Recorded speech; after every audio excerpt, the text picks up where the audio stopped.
ब्रह्ममुरारिसुरार्चितलिङ्गं निर्मलभासितशोभितलिङ्गम्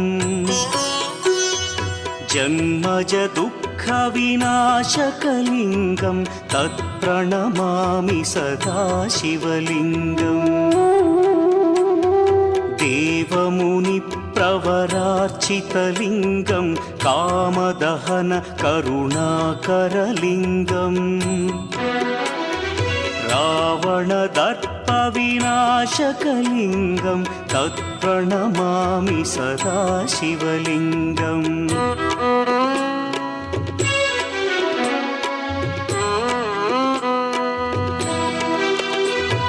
सर्वसुगन्धसुलेपितलिङ्गं बुद्धिविवर्धनकारणलिङ्गं सिद्धसुरासुरवन्दितलिङ्गम्